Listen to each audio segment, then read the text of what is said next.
Bismillah. Kalau kita baca terjemah Al-Quran, sering kita jumpai dengan kata kami dan aku untuk diri Allah. Apakah maksudnya dan apa beda penggunaannya? Baik, bagus sekali. Ya. Kadang-kadang ada penggunaan ana, ya. Kadang-kadang ada penggunaan nahnu, ya. Kami dan saya. Kita percepat saja. Kalau ada di Quran kalimat yang menggunakan bentuk tunggal, saya, ya. Saya. Misal, ketika Allah menciptakan kita, manusia pertama kali, disebut dengan Bashar. Quran surah ke-15 ayat 28. Wa idh qala rabbuka lil malaikati inni khaliqun bashar. Kata Allah, dan ingatlah Muhammad ketika Tuhanmu berfirman pada malaikat, sungguh saya akan menciptakan makhluk lain, namanya Bashar. Ya, di manusia pertama disebut dengan Bashar, terulang 35 kali dalam Al-Quran. Tapi ketika Allah menurunkan Quran kepada Nabi Muhammad, kalimatnya bukan inni, inna anzalnahu fi lailatul qadar. Insyaallah. Apa bedanya inni, saya, dengan inna, kami? Kalau ada kalimat personal di Quran, itu artinya maknanya menunjukkan kepada sesuatu yang khusus, menekankan ketuhanannya. Ya, aspek ketuhanannya. Ini saya. Kalian tidak bisa, cuma saya. Jelas ya? Menunjukkan sesuatu yang personal, membedakan antara Tuhan dengan makhluk. Ya. Baik. Adam itu makhluk atau khalik? Tuhan atau makhluk? Karena itu Allah menggunakan kalimat personal untuk menunjuk ini saya ciptakan makhluk. Kenapa tidak menggunakan kata inna tapi ini untuk menunjuk saya yang Tuhan, dia yang makhluk? Jelas ya? Kan itu kalimatnya ini saya. Tapi kalau di Quran ada kalimat nahnu atau inna, itu fungsinya li ta'zimi sya'ni, untuk mengagungkan satu peristiwa. Mengagungkan satu peristiwa. Seakan-akan menunjukkan bahwa peristiwa ini begitu luar biasa, begitu agungnya, berikan perhatian yang lebih. Kenapa saat Quran diturunkan kalimat yang menggunakan inna, bukan inni, seakan-akan ingin menegaskan, ini saya tunjukkan kepada kalian satu peristiwa yang sangat agung, sangat tinggi, yang ditunjukkan pada bukan proses kepribadian sendirinya Allah, bukan personalnya, tapi menunjuk pada peristiwanya. Kalau tadi penciptaan Adam menunjuk kepada personalnya Allah, saya yang ciptakan dia, saya Tuhan. Kalau dalam peristiwa menggunakan inna, itu umumnya menunjuk kepada agungnya peristiwa yang dimaksudkan. Seakan-akan ingin mengatakan, hey, ini Quran ini kitab yang agung, sesuatu yang luhur, sesuatu yang sangat istimewa. Kami tunjukkan kepada kalian, kami turunkan menggunakan kalimat inna di ta'zimin sya'ni, ya, untuk mengagungkan peristiwanya. Sama ketika ibu misalnya, bapak dalam lisan kita, ya, kalau anda ingin mengatakan kalimat misalnya menunjuk pada personal, ya, misal anda memberikan sambutan, dan anda ingin sampaikan personal anda, ya, apa yang anda ucapkan?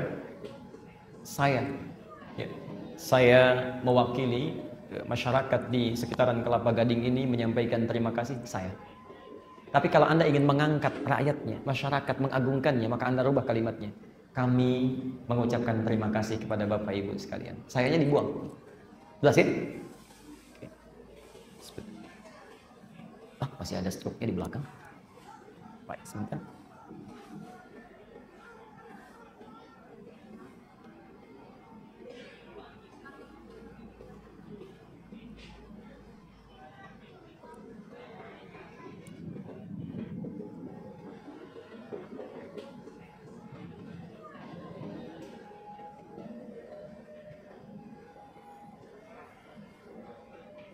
Baik, tadi saya sampaikan kalau kalimat yang menggunakan kata kami, itu maksudnya ingin mengagungkan peristiwanya. Kalau kalimat yang menggunakan bentuk personal, ingin menunjuk pada personal Allahnya. Kalimat manusia di Quran, tadi saya baru bahas satu ayatnya. Kalimat manusia di Quran saking agungnya, saking agungnya, itu menunjuk pada dua hal sekaligus. Kadang-kadang Allah menggunakan saya untuk menunjukkan bahwa ini saya yang Tuhan, bukan yang lain. Karena nanti ada hal-hal yang dianggap Tuhan oleh masyarakat yang lain, dia mengatakan bisa mencipta juga. Maka Allah katakan, saya yang Tuhan, bukan kalian. Dan nanti ditunjukkan di ayat-ayat lain. Ya. Misal, kenapa harus Allah yang Tuhan, bukan yang lainnya? Ya. Nanti diberikan sifat-sifatnya. Misal, mohon maaf, satu. Contohnya Quran surah 21 ayat ke-22. Ya. Al-Anbiya.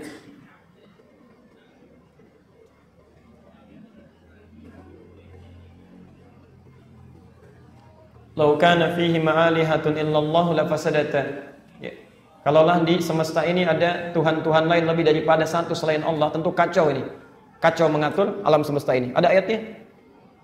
Baik. Saya mau tanya pada Bapak Ibu sekalian. Maaf, kalau di ruangan ini ada 3 orang saja, kemudian ingin menyampaikan sesuatu ide, kira-kira semua pendapatnya akan sama tidak? Tidak. Maka bagaimana kalau Tuhannya lebih daripada satu? Yang satu mengatakan turunkan hujan di Kelapa Gading. Yang satu mengatakan jangan dulu, di sana belum sholat semuanya tuh. Yang satu mengatakan ya udah beri hujan sebagian, jangan sebagian. Ributan itu. Mustahil. Yang kedua, maaf, sifat Tuhan dengan makhluk, Khalik dengan makhluk, harus kuat mana? Kuat Khalik atau kuat makhluk? Kuat Khalik.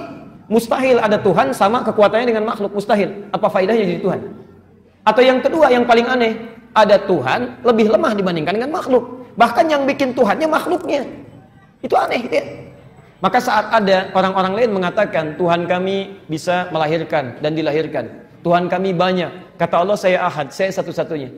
Saya satu-satunya. Karena kalau dilahirkan berarti dia lemah. Kalau butuh yang lainnya berarti dia lemah.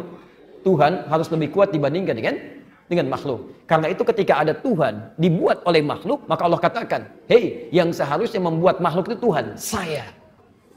Ini, aku. Dan ketika ingin mengangkat peristiwanya, nih lihat, saya buat makhluk ini lebih hebat dibandingkan Tuhan lain. Atau yang dianggap Tuhan, itu kalimat bagusnya.